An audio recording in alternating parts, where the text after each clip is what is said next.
আসসালামু আলাইকুম রহমতুল্লাহি ওয়াবারাকাতু। এবিসিআইটি পার্কের পক্ষ থেকে আবারও সবাইকে স্বাগত জানাচ্ছি। তো আজকে আমরা বাকি যে অংশটুকু ছিল পোস্টের ওইখানে সেটুকু দেখব। তো চলুন শুরু করি। তো যেহেতু আমি আমার পিসি অফ করছিলাম, তাহলে আমি আবার এখন রান করব লোকাল যে সফটওয়্যারটা ছিল লোকালটা, এবং আমার সাইটটা আমি স্টার্ট করব অ্যান্ড সাইটে লগ ইন করব।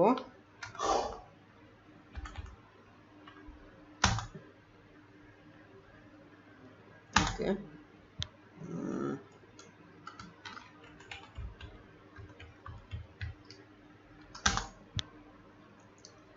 ওকে, আমার সাইটে লগ ইন হবে এখন।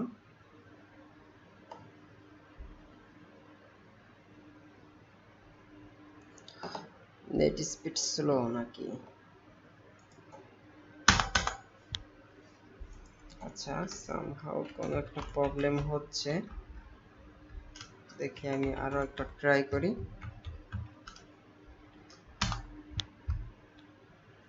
ওকে, গ্রেট। তো আমরা ছিলাম হচ্ছে পোস্টে।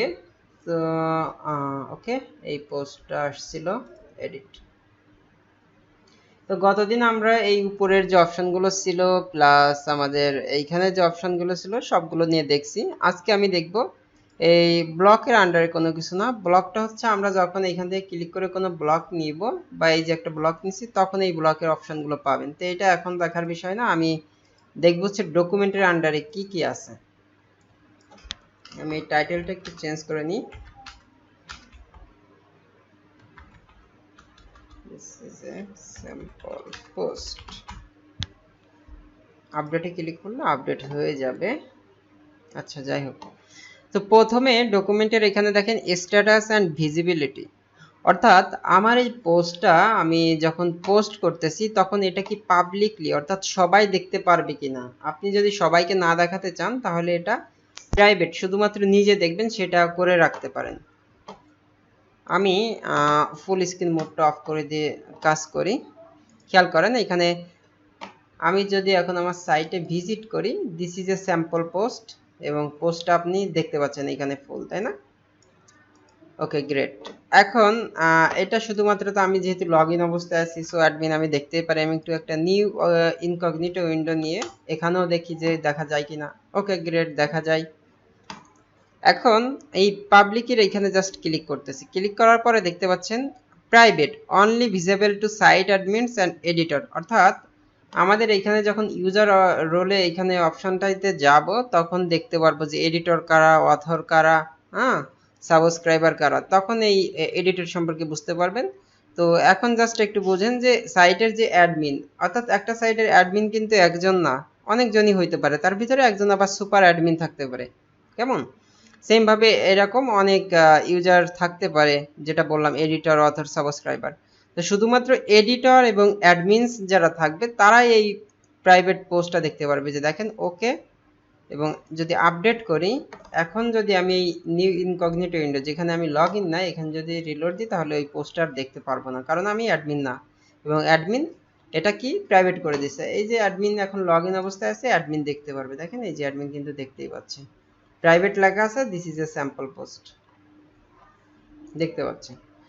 এখন এর পরে আরেকটা অপশন আছে, যেমন password protected, protect with a password you choose, only choose with the password can view this post, অর্থাৎ আপনার অনেক ধরনের কন্টেন্ট থাকতে পারে খুবই গুরুত্বপূর্ণ, বা কোনো ধরনের কোড বা কোনো ধরনের ডাউনলোড লিঙ্ক, এ ধরনের অনেক কিছুই থাকতে পারে, যেটা আপনি শুধুমাত্র আপনার নির্দিষ্ট কোনো ব্যক্তিবর্গের মাধ্যমে, আপনার বন্ধু হইতে পারে বা আপনার পরিবার, আত্মীয় স্বজন, যাই হোক আপনার ফ্রেন্ড সার্কেল যার কাছে হোক, আপনি শুধুমাত্র তার কাছেই এই জিনিসটা শেয়ার করতে চাচ্ছেন, অর্থাৎ সে দেখতে পারবে। অর্থাৎ যখন সে পোস্টে যাবে, পোস্টে দেখতে গেলেই বলবে যে তুমি তোমার পাসওয়ার্ড দাও, অর্থাৎ আপনি যে পাসওয়ার্ড দিয়ে এটা আপনি প্রোটেক্ট করে রাখবেন ওই পাসওয়ার্ডটা তাদেরকে দিয়ে দিলে তারা যখনই পোস্টটা দেখতে যাবে ওই পাসওয়ার্ডটা দিলে কেবলই তখনই তারা শুধুমাত্র এই পোস্টটা দেখতে পারবে। এটাকে বলে পাসওয়ার্ড প্রোটেক্টেড। তো পাসওয়ার্ড প্রোটেক্টেড যখন আমি সিলেক্ট করলাম, তো এখানে আপনি একটা আপনার পছন্দের পাসওয়ার্ড দেন। আমি মনে করেন এবিসি আইটি পার্কে দিচ্ছি এটা।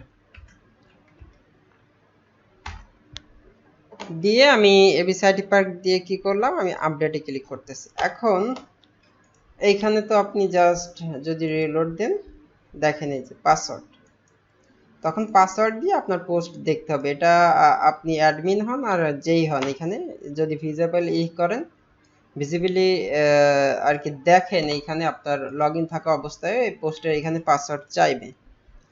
এখন আমি যদি একটু আমার এইখানে যাই, তাহলে দেখেন protected, this is a sample post, password আমি এবিসি আইটি পার্ক এখানে জাস্ট লিখতেছি, এন্টার দিলাম, দেখেন এবার পোস্টটা শো হলো। তো এটা ছিল পাসওয়ার্ড প্রোটেক্টেড। তাহলে আমরা আজকে কি শিখতে পারলাম, যে পোস্টের তিনটা জিনিস আমরা করে রাখতে পারি, অর্থাৎ ভিজিবিলিটির জন্য। একটা হচ্ছে আমি পাবলিকলি চাইলে সবাইকে আমার পোস্টটা পাবলিকলি শেয়ার করতে পারি, অর্থাৎ পাবলিকলি সবার সামনে শো করাইতে পারি। আর একটা হচ্ছে শুধুমাত্র প্রাইভেট করে রাখতে পারি আমি দেখার জন্য, আমার যে সাইটের অ্যাডমিন এবং এডিটর যারা আছে তাদের জন্য। আর একটা হচ্ছে পাসওয়ার্ড প্রোটেক্টেড করে রাখতে পারি, অর্থাৎ একটা পাসওয়ার্ড সেট করে রাখবো, যদি কেউ দেখতে চায় আমি যাকে পাসওয়ার্ড দিব শুধুমাত্র সেই ওই পোস্টটা দেখতে পারবে। কেমন? এরপরে পাবলিশ, অর্থাৎ আপনি আজকে একটা পোস্ট পাবলিশ করতে চাচ্ছেন না, আপনি চাচ্ছেন যে আরো 5 দিন পরে করবেন বা 1 মাস পরে করবেন, অথবা আপনি চাচ্ছেন যে আজকে যে পোস্টটা করছি আসলে আজকের পোস্ট না, আমার পূর্বে যে ডেটটা চলে গেছে আমি চাচ্ছি যে সেই ডেটেই পোস্টটা রাখতে, তাহলে সেটা আপনি করতে পারবেন। দেখেন পাবলিশ যখন আপনি ফিউচার ডেটে করে রাখবেন তখন কিন্তু এটা আজকে পাবলিশ হবে না, অর্থাৎ ওই দিন যে কয়টার সময় আপনি এই টাইমটা সিলেক্ট করে রাখবেন সেই তারিখে এসে সেই কয়টার সময় এই পোস্টটা আপনার পাবলিশ হবে। ঠিক আছে, এটাকে বলা চলে যে স্কেজুয়াল করে রাখা। আচ্ছা দেখেন আজকে হচ্ছে মনে করেন 18 তারিখ, আমি 16 তারিখে এই পোস্টটা পাবলিশ করছিলাম, আমি চাচ্ছি না এটা 16 তারিখ দেখাচ্ছে, আমি চাচ্ছি না এপ্রিল তারিখে এই পোস্টটা হয়েছে সেটা দেখাকে। এই যে দেখেন এপ্রিল 1, 2020, আমি চাচ্ছি টাইমটাও চেঞ্জ করে দিতে, টাইমটা এখান থেকে চেঞ্জ করে দেন 5টা, তাহলে কয়টায় দেখাবেন, যে রাত 12টায়, তাহলে 12 এখান থেকে 00 আর এটা হচ্ছে এম, সিলেক্ট করে দেন, তাহলে এটা দেখাবে যে এত তারিখ আমি পোস্টটা করা হয়েছে। এখন আমি চাচ্ছি যে না ফিউচার ডেট, আজকে 18 তারিখ, এটা 30 তারিখে বা অন্য কোনো একটা তারিখে, মে মাসের 8 তারিখে এটা পোস্ট হবে। হ্যাঁ, তখন এটা আপনি যদি আপডেট করেন তাহলে দেখেন এই যে আপনার পোস্টটা কি আসতেছে, স্কেজুয়াল। তো স্কেজুয়াল করে আপনি আপনার পোস্টটা রেখে দিলেন, অর্থাৎ আপনার এই পোস্টটা কিন্তু এখন আর পাবলিশ নাই। এখানে যদি আপনি রিলোড দেন আপনার এই পোস্টটা দেখাবে না, কারণ আপনার পোস্টটা তো পাবলিশ করেন না, এই পাবলিশ হবে কত তারিখে, সামনে মে মাসে। তো এইভাবে আপনি পোস্টটা স্কেজুয়ালও করে রাখতে পারেন। এখন পাসওয়ার্ড প্রোটেক্টেড এটা আমি পাবলিকলি করে দিল, এটা দেখেন এই যে স্কেজুয়াল, অর্থাৎ আপনি এই ডেটটা আপনার সামনের যে কোনো ডেটে যদি আপনি পোস্ট পাবলিশ করতে চান তাহলে এইভাবে আপনি এটা করে রাখতে পারেন। আশা করি এই বিষয়টা বুঝতে পারছেন, পাবলিশের যে বিষয়টা। তো আমি আজকে 16 তারিখে যেটা ছিল জাস্ট সেটাই রাখিছি, কারণ আমি এটা যদি এখন পাবলিশ করি এটা কিন্তু এই পাবলিশডই থাকবে। ঠিক আছে, আপডেট আসতেছে, অর্থাৎ এই পোস্টটা এখন সবাই দেখতে পারবে। এরপরে আসি stick to the top of the blog, অর্থাৎ আপনার একটা ব্লগ সাইট যদি হয় সেই ব্লগ সাইটে অনেকগুলো পোস্ট থাকতে পারে। যেমন আমরা ফেসবুক গ্রুপের কথা যদি চিন্তা করি তাহলে বলি না পিন পোস্ট, অর্থাৎ যতই পোস্ট হোক না কেন একটা পিন পোস্ট উপরে সবার উপরে একটা পোস্ট থাকে।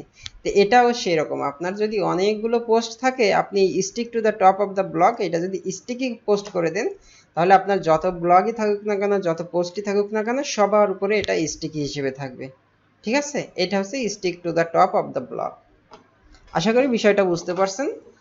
আর রিভিশনটা খুবই গুরুত্বপূর্ণ, আমি রিভিশনে ক্লিক করলাম। এই রিভিশনটা হচ্ছে আপনি আপনার পোস্টটা কি কি এডিট করছেন, এবং দেখেন এখানে বেশ কয়েকবার এখানে মাউস যদি নেন তাহলে দেখেন যে 8 মিনিট আগে আমি এই পোস্টটা রিভিশন করছি। এরপরে এই পাশে যদি যান 2 দিন আগে কি এডিট করছিলাম সেই 2 দিন আগের এডিটটাও দেখাচ্ছে।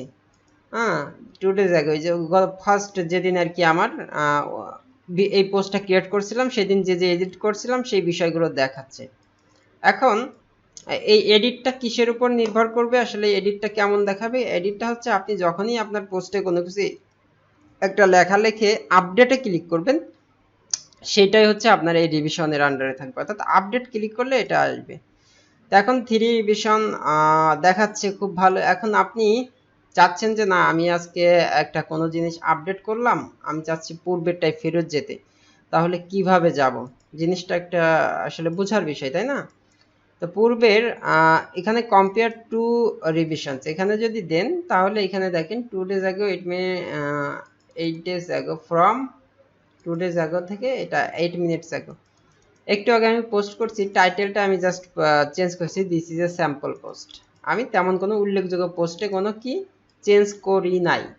এখন যদি আমি আবার চেঞ্জ করি তাহলে দেখবেন যে হেডিং অন ইজ হিয়ার, এই যে আমি এডিট করলাম না, এবার আপডেট দিই, দেখবেন এটা একটা রিভিশনে চলে যাবে এটা।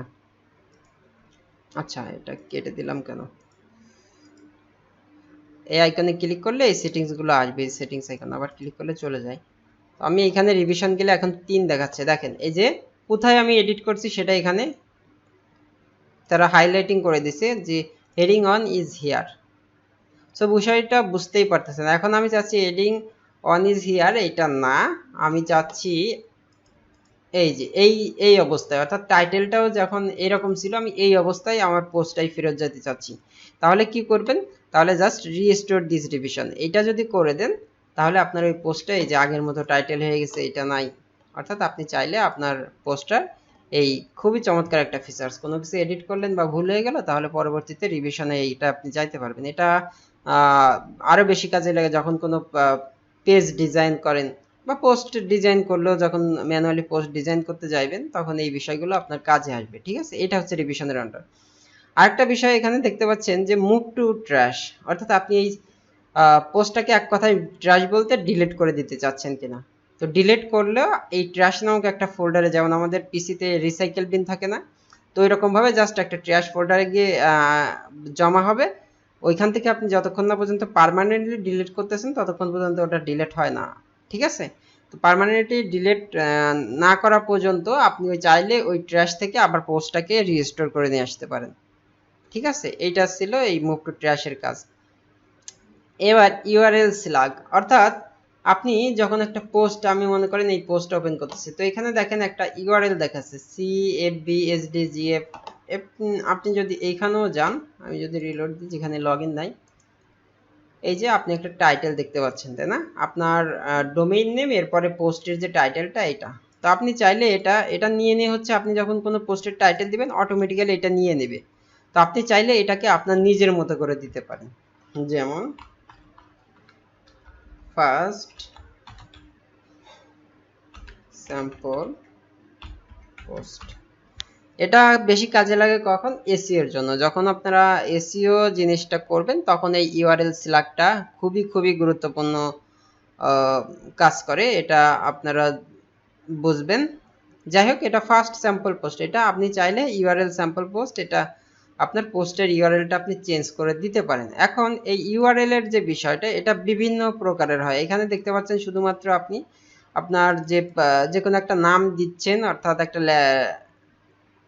একটা সেন্টেন্স বা কয়েকটা ওয়ার্ডের সামান্য এটা ইউআরএলটা দিচ্ছেন। আপনি যদি চাচ্ছেন যে না, পোস্টের শেষে আমি আমার এই ইউআরএলটা বা সামথিং এটা দেখাবো না, আমি অন্য কোনো একটা সংখ্যা বা সামথিং দেখাবো, তখন সে জিনিসটা আবার এই আপনার যেটা দেখবেন সেটিংস থেকে পারমালিঙ্কে একটা সেটিংস অপশন আছে, যেমন এটা পোস্ট নেম, এটা আপনি যদি প্লেন করে দেন তাহলে দেখেন, জাস্ট আমি এখন সিম্পল একটু দেখাই দিচ্ছি, পরবর্তীতে আবার ওই ইসে যাব, যখন ওইটার আলোচনা যাব তখন বিস্তারিত দেখাবো। দেখেন এবার P21, অর্থাৎ আপনার এই পারমালিঙ্কের এইটা এখন আর ওইখানে শো করবে না। এখন যদি যান দেখেন পারমালিঙ্ক এডিট করার অপশন দিচ্ছে না, এটা ওয়ার্ডপ্রেস ম্যানুয়ালি আপনার এটা জেনারেট করবে। এবং এই P21 পোস্টের নাম্বার 21 বলতে হচ্ছে এই 21 দেখতে পারবেন এই যে উপরে ইউআরএল যদি দেখেন, এই যে পোস্ট 21, এইখান থেকে এইখানে যে নাম্বারটা থাকে এইখানে P দিয়ে এই সেম নাম্বারটা থাকে। ঠিক আছে, তো যাই হোক, আমরা এখানে পারমালিঙ্ক যেটা আছে এখন পোস্ট নেম দিয়ে রাখি এবং পরবর্তীতে এটা চেঞ্জ করে আবার দেখব। এর পরের অপশনে চলে যাই, আমি যদি রিলোড দিই তাহলে এখন আবার দেখবেন যে ইউআরএল এই যে ফেরত আসছে। ক্যাটাগরির জিনিসটা এবং ট্যাগ জিনিসটা একটু ভালোভাবে বোঝার চেষ্টা করবেন। ক্যাটাগরির আপনার কোনো একটা প্যারেন্ট ক্যাটাগরি থাকতে পারে এবং প্যারেন্ট ক্যাটাগরির আন্ডারে অনেক সাব ক্যাটাগরি থাকতে পারে। আমি যদি প্রথম আলো না ডেইলি স্টারে যাই, গতদিনে ডেইলি স্টারে গিয়েছিলাম, এটাই যাই, এখানে দেখেন নিউজ পেপার আছে, অর্থাৎ তারপর বিজনেস আছে, অপিনিয়ন আছে। অর্থাৎ আপনার এই যে ওয়েবসাইটে অনেক ধরনের পোস্ট আছে, তাই না? অনেক ধরনের পোস্টের ভিতরে বিজনেস ক্যাটাগরির আন্ডারে কিছু পোস্ট রাখতে যাচ্ছেন, স্পোর্টসের আন্ডারে কিছু পোস্ট রাখতে যাচ্ছেন। যে স্পোর্টসে ক্লিক করলে সেই স্পোর্টসে যত পোস্ট আছে সেইগুলো দেখতে পারবে। সেম ভাবে এই যে লাইফস্টাইল, অনেক কিছুই আছে এখানে। তো এখন আর একটা বিষয় এখানে আপনি দেখতে পাচ্ছেন যে লাইফস্টাইল যখন ক্লিক করতেছি তখন আবার দেখতেছি spotlight, recipe, check it out. তারপর স্পোর্টসে যখন ক্লিক করতেছি ICC cricket world cup 2019, Bangladesh cricket, cricket, football, golf, tennis. তো এই জিনিসগুলো কি? তো এটা হচ্ছে আপনার একটা ক্যাটাগরি, এটাকে বলা হয় প্যারেন্ট ক্যাটাগরি, আর এগুলোকে বলা হয় সাব ক্যাটাগরি বা চাইল্ড ক্যাটাগরি। এটা যখন আপনি ক্লিক করবেন তখন এটা তো জাস্ট ডিরেক্টলি চলে আসছে চাইল্ড ক্যাটাগরিতে। তো এইভাবে আপনি প্যারেন্ট ক্যাটাগরি ক্রিয়েট করতে পারেন এবং তার আন্ডারে আবার চাইল্ড ক্যাটাগরি সিলেক্ট করতে পারেন। তো এই জিনিসগুলো কিভাবে আপনার কাজ করে এখানে খেয়াল করেন। এই যে ক্যাটাগরি, আপনি ক্যাটাগরিগুলো সাধারণত যখন কোনো পোস্ট ক্রিয়েট করে কোনো ক্যাটাগরি সিলেক্ট না করে দিবেন তখন এই যে আনক্যাটাগরাইজড একটা ডিফল্টভাবে একটা ক্যাটাগরি থাকে, এইখানে এটা আসলে এসে জমা হবে, এটা সিলেক্ট হয়ে যাবে। তো অ্যাড নিউ ক্যাটাগরি, এইখানে আপনি ক্লিক করে চাইলে একটা ক্যাটাগরি আপনি ক্রিয়েট করতে পারেন। আর সেম কাজটা আপনি যদি করে রাখতে চান আগের থেকে, যে না আমি এখান থেকে ক্রিয়েট করব না, আমি আগে এইখানে ক্যাটাগরিজ এইখান থেকে ক্রিয়েট করে রাখবো। তো আমি ক্যাটাগরিজটা এখান থেকেও দেখাচ্ছি, এখান থেকেও দেখাচ্ছি। এখানে দেখেন আমি চাচ্ছি যে না আমি এখন নতুন একটা ক্যাটাগরি আসলে আমার ক্রিয়েট করা দরকার। এখন আমি ওইখানে যাব না, এখান থেকে ক্লিক করতেছি অ্যাড নিউ ক্যাটাগরি। এটা মনে করেন আমি একটা দিতেছি স্পোর্টসই লিখলাম মনে করেন, এবং এটাকে আমি চাচ্ছি যে প্যারেন্ট ক্যাটাগরির আন্ডারে রাখতে। Okay, parent category, great, add new category, sports হয়ে গেল আপডেট। এখন আমি ক্যাটাগরিতে গিয়ে যদি দেখি তাহলে দেখবো যে স্পোর্টস এবং আনক্যাটাগরিজ দুটো এই যে ক্যাটাগরি আছে, দেখছেন? এখন আরেকটা বিষয় আছে, আসি যে স্পোর্টসের আন্ডারে আমি চাচ্ছি যে কি করব, বাংলাদেশ ক্রিকেট দিয়ে একটা ক্যাটাগরি ক্রিয়েট করব, বাট এটা মেইন ক্যাটাগরিতে যাবে না, এটা যাবে হচ্ছে চাইল্ড ক্যাটাগরি বা সাব ক্যাটাগরি আন্ডারে। তাহলে এই বাংলাদেশ ক্রিকেট এই স্পোর্টস এই দেখেন এগুলো মেইন ক্যাটাগরি বলে একদম সোজাসুজি আসছে, কিন্তু স্পোর্টসের এখানে নিচে দেখবেন সাব ক্যাটাগরি হিসেবে এটা আমি প্যারেন্ট ক্যাটাগরি যদি স্পোর্টসকে সিলেক্ট করে দিই এবং আপডেট দিই তাহলে দেখবেন এটা কি হবে। আচ্ছা, এখানে আমি ক্লিক করে নিই অ্যাড নিউ ক্যাটাগরি। এই যে স্পোর্টসের আন্ডারে বাংলাদেশ ক্রিকেট, অর্থাৎ আপনার কি স্পোর্টসটা হচ্ছে মেইন ক্যাটাগরি এবং এটা হচ্ছে সাব ক্যাটাগরি। এইখানে বোঝার বিষয় আছে, দেখেন আপনি একটা পোস্ট ক্রিয়েট করতেছেন, এইখানে মনে করেন ক্রিকেট পোস্ট। এখন আপনি যদি কি করবেন বলেন তো, এইখানে যখন পোস্ট ক্রিয়েট করতেছেন আপনি চাচ্ছেন যে না এই যে পোস্টটা শুধুমাত্র স্পোর্টস ক্যাটাগরিতে যদি কেউ ক্লিক করে তাহলে সবাই দেখতে পারবে, অর্থাৎ স্পোর্টস ক্যাটাগরির আন্ডারে এই পোস্টটা শো করবে। কিন্তু আপনি চাচ্ছেন যে না এটা শুধুমাত্র বাংলাদেশ ক্রিকেট ক্যাটাগরি কেউ যখন সিলেক্ট করবে তখন শুধুমাত্র এই পোস্টটা শো করবে। তো এইভাবে আপনি দেখাইতে পারেন, ঠিক আছে? আর যদি আপনি চান যে না বাংলাদেশ ক্রিকেটে যে যাবে সেও দেখতে পারবে, স্পোর্টসে যাবে সেও দেখতে পারবে, তাহলে এটা আপনি সিলেক্ট করে দিতে পারেন। এই তো ক্যাটাগরির যে ক্রিয়েট করার বিষয়টা এটা। এইভাবে আপনি চাইলে আনলিমিটেড যত খুশি তত ক্যাটাগরি আপনি সিলেক্ট করে দিতে পারেন। এটা হচ্ছে আপনার বিভিন্ন ব্লগ সাইট বা নিউজ পেপার ওয়েবসাইটগুলোর জন্য খুবই খুবই দরকারি। তো ক্যাটাগরিজগুলোর আবার ইউআরএল একটা বিষয় আছে, যেমন আপনি কোনো একটা ক্যাটাগরি ক্রিয়েট করলেন স্পোর্টস, তো এই স্পোর্টস দিয়েই আপনার এখানে একটা এই যে যেমন পারমালিঙ্ক না, এই ইউআরএলটা ক্রিয়েট হয়ে যায়। তো এই ইউআরএলটাকে আপনি আবার কাস্টমাইজ যদি করতে চান সেক্ষেত্রে আপনাকে এই ক্যাটাগরিজে আসতে হবে। তো আমি ক্যাটাগরিজে এখানে একটু আসি, দেখেন এই যে স্পোর্টস, স্পোর্টসের এখানে স্ল্যাগ আছে এবং কাউন্ট আছে। খেয়াল করেন এখানে স্পোর্টসের আন্ডারে ডিসক্রিপশন, এখানে একটা স্ল্যাগ আছে, ডিসক্রিপশন আছে, কাউন্ট আছে। কাউন্টটা হচ্ছে আপনার এই স্পোর্টসের আন্ডারে কয়টা পোস্ট আপনি করছেন।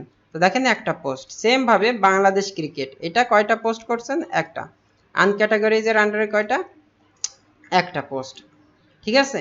এখন কথা হচ্ছে যে যেগুলো মেন ক্যাটাগরি সেগুলো দেখেন এই যে স্পোর্টস আনক্যাটাগরিজ এরকম আসবে। আমি আর একটা ক্যাটাগরি যেখানে সিলেক্ট করে দেখাই তাহলে ক্রিয়েট করে দেখাই আর ভালো বুঝবেন। বিজনেস, প্যারেন্ট ক্যাটাগরি কাউকে দিব না, তাহলে এটা মেইন প্যারেন্ট হিসেবে ক্রিয়েট হবে। তো দেখেন প্যারেন্ট ক্যাটাগরিগুলোর আগে কোনো হাইফেন বা ড্যাশ যেটাই বলেন এটা নাই, ঠিক আছে। এটা আসলে ড্যাশ না, এটাকে হাইফেনই বলতে হবে মিডিলে।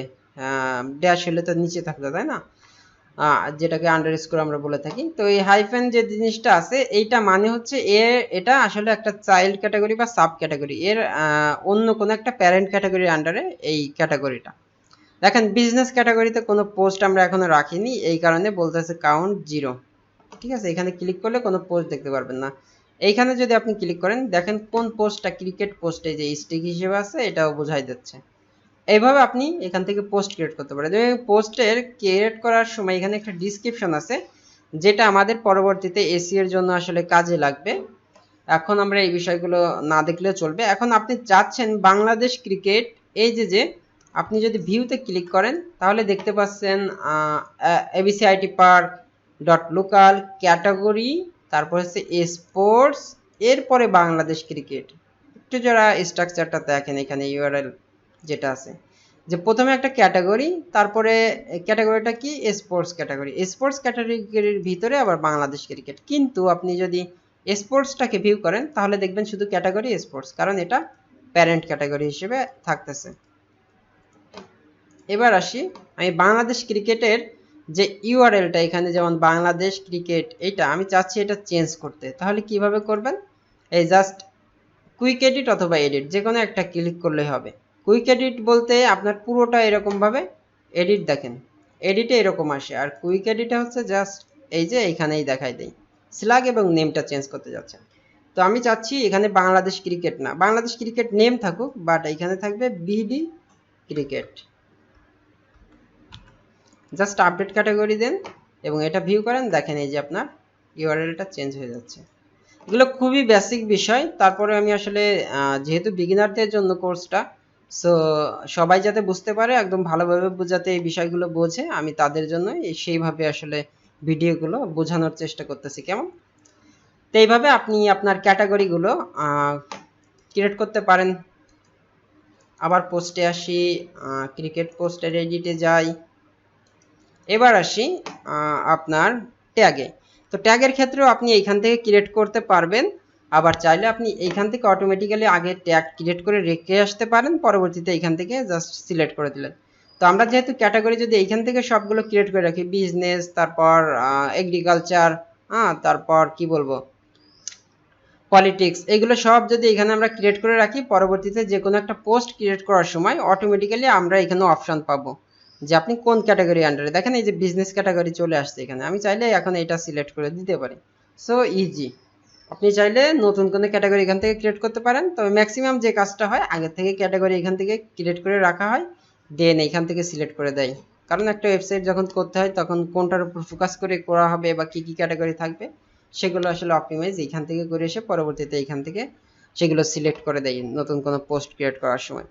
যাই হোক, আমরা ট্যাগে যাই। ট্যাগ জিনিসটা হচ্ছে আমরা সংক্ষেপে বলতে চাইলে একটা কিওয়ার্ড বলতে পারি, অর্থাৎ যে জিনিসগুলো লিখে আমরা গুগলে বা ইউটিউবে যেখানে বলেন সেখানে আমরা সার্চ দিই। যেমন গুগলে লিখে যদি সার্চ দিই স্পোর্টস, তো স্পোর্টসের আন্ডারে যে ভিডিওগুলো বলেন বা পোস্টগুলো আছে এইগুলো আসলে ট্যাগ হিসেবে কাউন্ট হচ্ছে। এই তো এই স্পোর্টসের ট্যাগের আন্ডারে এই ওয়ার্ড ইউজ করে যত কন্টেন্ট লেখা তো সে বা এসইও করা যে এইগুলো কন্টেন্টগুলো সেইগুলো এখানে দেখেন সবগুলো স্পোর্টস আছে এখানে, তো সেইগুলোই এখানে দেখাচ্ছে। তো এই ট্যাগে দিতে হয় সেই বিষয়গুলো যেটা আসলে মানুষ আপনার এই পোস্টের সাথে রিলেটেড, এই মানুষ আপনার এই পোস্টটা যদি কেউ সার্চ দিতে চায় তাহলে কি লিখে সার্চ দিতে পারে সেই বিষয়গুলো এখানে সেইগুলো ছোট ছোট কিওয়ার্ড আকারে আপনি দিয়ে দিতে পারেন। যেমন এটা হতে পারে স্পোর্টস, এটা স্পোর্টস লিখে কেউ সার্চ দিলে আপনার পোস্টটা শো করবে। তারপর যদি আপনি ইন্টার দেন তাহলে এটা হয়ে গেল। তারপর বিডি ক্রিকেট বা বাংলাদেশ ক্রিকেট এটা লিখে কেউ সার্চ দিলে আপনার পোস্টটা শো করাতে যাচ্ছেন। তো এরকম ভাবে আপনি দিতে পারেন। আপনি যদি একসাথে অনেকগুলো দিতে চান তাহলে জাস্ট কি করবেন, কমা দিয়ে লিখবেন। যেমন দেখেন আমি বাংলাতে দিচ্ছি লেখা খেলা, কমা, কমা দেওয়ার সাথে সাথে অটোমেটিক্যালি এটা নিয়ে নিবে, ঠিক আছে। অর্থাৎ আপনি যতক্ষণ পর্যন্ত, যেমন বাংলাদেশ স্পেস খেলা, এটা দিয়ে আপনি যদি ইন্টার দেন বা কমা দেন তাহলে অটোমেটিক্যালি একটা এই যে ট্যাগ ক্রিয়েট হয়ে যাবে, এবং আপডেট দেন, দেখেন এটা আপনার এই যে একটা ট্যাগ হয়ে যাচ্ছে। এখন আমি প্রিভিউতে যদি এখানে আমার পোস্টে আসি, দেখেন এখানে বিডি ক্রিকেট, স্পোর্টস খেলা, বাংলাদেশ খেলা, এইগুলো হচ্ছে ট্যাগ। আর এখানে যদি দেখেন এপ্রিল স্টিকি পোস্ট, এখানে দেখতে পাচ্ছেন ক্যাটাগরি। তো এক একটা থিমের ডিজাইন হিসেবে এক এক ধরনের এরকম দেখাবে। কোনোটাই দেখা গেলো এই যে ক্যাটাগরিগুলো এই থিমের ডিজাইনে এটা নিচে দেওয়া আছে আর কি ট্যাগগুলো, অন্য থিমে দেখা গেলো এটা উপরে এইখানে দেওয়া থাকতে পারে। এইখানে দেখতে পাচ্ছেন আপনার ক্যাটাগরিগুলো দেওয়া, তো এটা এইখানে ক্যাটাগরি দেওয়া থাকতে পারে, এইখানে ট্যাগ দেওয়া থাকতে পারে পাশাপাশি। এটা থিমের ডিজাইনের উপর চেঞ্জ আর কি নির্ভর করে, সেটা আমরা থিম যখন নতুন থিম নিয়ে কাজ করব তখন বুঝতে পারবেন। তো এইভাবে আপনি ট্যাগ ক্রিয়েট করতে পারেন। তো ট্যাগগুলো এখানে যদি এখন যাই, দেখেন এখানে অলরেডি ট্যাগ ক্রিয়েট করা হয়ে গেছে বেশ কয়েকটা, দেখছেন? তো আপনি চাইলে এখানেও এরকম ভাবে আপনি ট্যাগ ক্রিয়েট করে রাখতে পারেন, এবং পরবর্তীতে জাস্ট এখানে যদি আমি করি, দেখেন ফুটবল, এটা যদি রাখি অ্যাড নিউ ট্যাগ, এখানে আমি যদি এখন আমার সেই পোস্টে এডিটে যাই, আচ্ছা কুইক এডিট না, আমি ডিরেক্ট এডিটে যাব। এইখানে দেখেন আপনি যখন জাস্ট লিখে সার্চ দিবেন এফ ও, দেখেন এই যে ফুটবল আপনাকে সাজেস্ট করতেছে যে এফ এ ফুটবল এটা আছে, আপনি চাইলে ক্লিক করে এটা সিলেক্ট করে দিতে পারেন।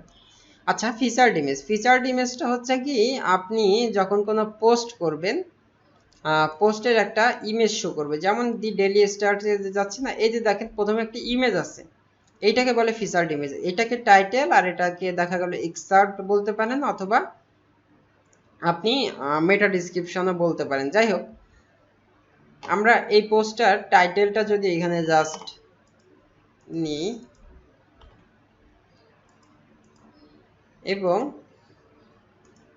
এই যে ইমেজটা আছে, আমরা এটাকে একটু ওপেন ইমেজ নিউ ট্যাব, এটাই সেভ করতেছি, আমি ডেস্কটপে সেভ করি। আমি যাচ্ছি এই ইমেজটাকে একটা ফিচার্ড ইমেজ হিসেবে এখানে সেট করতে। ফিচার্ড ইমেজ, এখানে সিলেক্ট ফাইলস অথবা ড্র্যাগ অ্যান্ড ড্রপ করেও আপনি আনতে পারেন। আচ্ছা, এটা হচ্ছে এটা। এখানে যখনই কোনো ইমেজ আপলোড করবেন তখন আর একটা বিষয় আছে যে অল্টার টেক্সটটা কি, এখানে একটা ক্যাপশন আছে, এখানে একটা ডিসক্রিপশন আছে। তো অল্টার টেক্সটটা আপনার টাইটেল এবং অল্টার টেক্সট এই দুটো আপনার ইউজ করা লাগবে। এই দুটো ইউজ না করলেও চলবে, এটা প্রয়োজন মতো আর কি ইউজ করতে হয়। অল্টার টেক্সটটা মাস্ট বি এসইওর জন্য করতে হয়। তো এসইওর জন্য অল্টার টেক্সটটা কি হিসেবে কাজ করে বা কি দেখি, দেখেন আপনার আমরা অনেক ওয়েবসাইটে বিভিন্ন সময় ব্রাউজ করি, যে ওয়েবসাইটগুলো আমার নেট স্পিড স্লোর কারণে বা যে কোনো কারণে ফুল লোড হয় না, তখন দেখা যায় যে বিভিন্ন জাস্ট লেখা আসে। তো লেখার পাশে দেখা গেল এরকম থাকে যে ইমেজ হিসেবে অনেকটা শো করে যে একটা নাম লেখা থাকে। তো আপনার এই ওয়েবসাইটটা যদি কোনো কারণে এই ইমেজটা যদি এখানে মিসিং হয়, তাহলে এখানে কি করবে, একটা জাস্ট লেখা দেখাবে যে অল্টার টেক্সট হিসেবে এখানে একটা ক্রিকেট পোস্টের ইমেজ ছিল। তো এই অল্টার টেক্সটটাও আপনার এই পোস্টের সাথে রিলেটিভ বা ইমেজের সাথে রিলেটিভ একটা টেক্সট দিতে হয়, যেটা দেখে মানুষ বুঝবে যে না এটা এই ধরনের ইমেজ। তো এখানে টাইটেল দিলাম বিডি ক্রিকেট ইমেজ, এখানে অল্টার টেক্সটে বিডি ক্রিকেট ইমেজ দিয়ে সেট ফিচার ইমেজ দিলেন, আপডেট দেন। এবার দেখেন আপনার এই পোস্টটা একটু ভিউ করে তাহলে দেখতে পারবেন একটা এই যে ইমেজ, ফিচার্ড ইমেজ হিসেবে এই ইমেজটা প্রথমে আসতেছে, প্রথমে টাইটেল এরপরে ইমেজ। আর যদি আমরা এবিসিআইটি পার্কে যাই তাহলে দেখতে পাচ্ছেন প্রথমেই আপনার এই পোস্টের টাইটেলটা এবং এখানে এটা শো করতেছে, ঠিক আছে। আর নিচে দেখেন এক্সার্ট বলতে হচ্ছে কি, আপনার কোনো ব্লগ সাইট বা এরকম সাইট, নিউজ পেপার কোনো সাইট হয়, নিউজ ওয়েবসাইট আর কি, তখন এইখানে ফুল পোস্টটা পড়ার আগে সিম্পলি কয়েকটা ওয়ার্ডের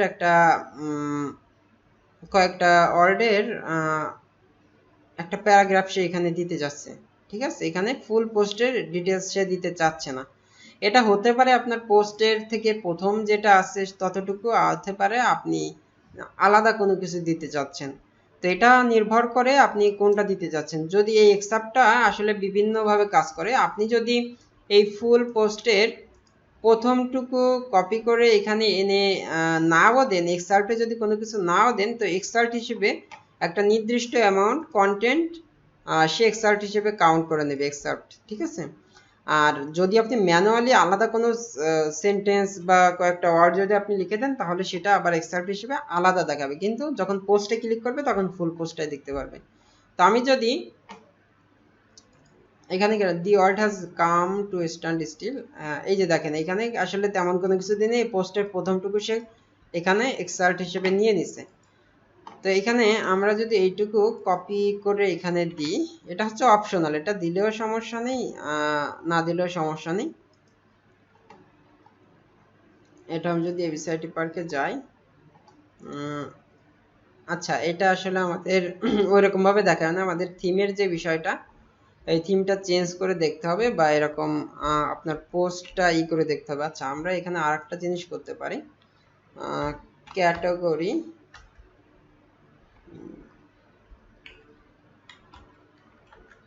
ক্যাটাগরি স্পোর্টসে যদি দিই, তাও ফুল পোস্টটা শো করতেছে। বিডি ক্রিকেট মেবি ফুল পোস্টে আসলে এখানে কন্টেন্টটা ফুল শো করবে, কারণ এই থিমের স্ট্রাকচার এরকম ভাবে করা আছে। যাই হোক, এটা আপনারা জাস্ট জেনে রাখেন, এটা এরকম ভাবে জাস্ট সিম্পল একটা ওভারভিউ দেওয়ার জন্য কোনো পোস্টে ফুল না দিয়ে জাস্ট কয়েকটা সেন্টেন্স আপনি এখানে দিয়ে দিতে পারেন, এবং সেটা এখানে শো করলো, ক্লিক করলে দেন অনেক সময় এখানে দেখবেন ভিউ মোর বা রিড মোর এরকম ধরনের বাটন থাকে, ঠিক আছে, আমরা সাধারণত যে নিউজ পেপার ওয়েবসাইটগুলোতে যা দেখি। আরেকটা এখানে আসি যে অ্যালো কমেন্টস এর যেটা আসতেছে, আপনার এই পোস্টে যদি কেউ কমেন্ট করতে চায়, তাহলে দেখেন এখানে কেউ কমেন্ট করার অপশন আছে, নিচের দিকে আসলে এই যে দেখেন কমেন্ট বক্স আছে, এই কমেন্টটা আপনি অন করে রাখবেন কিনা। এই কমেন্টটা যদি এখানে জাস্ট অফ করে রাখেন আপনার পোস্টে, তাহলে এই কমেন্ট বক্সটা দেখেন এখানে আর দেখতে পারবেন না, আছে চলে গেছে, এখন নাই। তো এটা চাইলে আপনি এটা করতে পারেন। আরেকটা হচ্ছে allow pingbacks and trackbacks, এটা হচ্ছে আপনার এই পোস্টটা যদি কেউ অন্য কারোর ওয়েবসাইটে সে শেয়ার করে, বা এই পোস্টটা সম্পর্কে কিছু একটা লিখলো, সে বলে দিল যে আমার এই যে লেখাটুকু লিখছি আসলে এটা ফুল যদি ভিউ পড়তে চান, তাহলে আপনারা এই ওয়েবসাইটে যেতে পারেন, বা এই ওয়েবসাইটের থেকে আমার এই পোস্টটুকু বা কন্টেন্টটুকু কপি করে নিয়েছি। তো এটা আসলে খুবই কাজের, এটা যদি আপনি দিয়ে দেন, তাহলে আপনার এই কমেন্টসের আন্ডারে যখন আসবেন, তখন এই জিনিসগুলো আপনি দেখতে পারবেন যে আপনার পিঙ্ক ব্যাগস কোথা থেকে আসতে বা কি দেখি এই বিষয়গুলো। তো এগুলো একটু অ্যাডভান্স বিষয়, এখন আপনাদের মাথার উপর দিয়ে যেতে পারে, তো পরবর্তীতে আপনারা এই জিনিসটা বুঝবেন। অর্থাৎ জাস্ট এইটুকু আপনি এটা যদি অন করে রাখেন, তো বুঝতে পারবেন আপনার এই পোস্টের যে এই পোস্টটা যদি অন্য কোনো ওয়েবসাইটে শেয়ার করা হয়, তখন অটোমেটিক্যালি যদি কেউ কোনো কমেন্টে বলেন বা কোনো পোস্টে যদি সে এটা বলে যে আপনার ওয়েবসাইটের এই পোস্টের লিঙ্কটা দিয়ে দেয়, তখন এটা অ্যালো পিং ব্যাংকস বা ট্র্যাক ব্যাংকস হিসেবে আপনি একটা নোটিফিকেশন পাবেন। আর পোস্ট অ্যাট্রিবিউটস, এটা হচ্ছে টেমপ্লেট, বিভিন্ন টেমপ্লেট, একটা থিম যখন আপনি ইনস্টল করবেন, এক এক থিমের এক এক ধরনের টেমপ্লেট থাকতে পারে, default template, cover template, full with template. তো এই টেমপ্লেটের এক একটা টেমপ্লেট যেগুলো থাকে এগুলোর ডিজাইন আলাদা, ঠিক আছে। যেমন এই যে ডিফল্ট টেমপ্লেটের আপনি এই যে পোস্টটা দেখেন এখন কেমন দেখতে পাচ্ছেন, এই যে পোস্টটা, ঠিক আছে। আমি যদি এখন এটাকে টেমপ্লেটটা কভার টেমপ্লেট দিই, এবং এইটাকে আমি জাস্ট, আচ্ছা কি ব্যাপার, এই যে কভার টেমপ্লেট দিছি, দেখেন এইটার ডিজাইন চেঞ্জ হয়ে গেছে, অর্থাৎ এই ইমেজটা ফুল এই যে উপরে উঠে গেছে, দেখছেন ব্যাকগ্রাউন্ড হিসেবে, এবং ডিজাইনটা চেঞ্জ হয়ে গেছে, একটু অন্যরকম লাগতেছে না? হ্যাঁ, সেম ভাবে যদি আপনি এটা ফুল উইথ টেমপ্লেট দেন, তাহলে ডিজাইনটা আবার অন্যরকম হয়ে যাবে। দেখেন এবার, এই যে দেখেন আবার, এবার হেডিং গুলো এইখানে ছিল একটু আগে মাঝখানে, এটা এবার এই পাশে চলে গেছে। তো এই টেমপ্লেট এই জিনিসগুলো না আমরা পরবর্তীতে আরো ডিটেইলে দেখব। তো আজকের টিউটোরিয়ালটা এই পর্যন্তই রাখতেছি, পরবর্তী টিউটোরিয়ালে আমরা আবার নতুন কিছু নিয়ে দেখব। আশা করি পোস্টের যে বিষয়গুলো আছে এখানে আপনারা যে সেটিংস গুলো খুবই প্রয়োজনীয় সে বিষয়গুলো বুঝতে পারছেন। তো সবাই ভালো থাকবেন। আসসালামু আলাইকুম ওয়া রাহমাতুল্লাহি ওয়া বারাকাতুহু।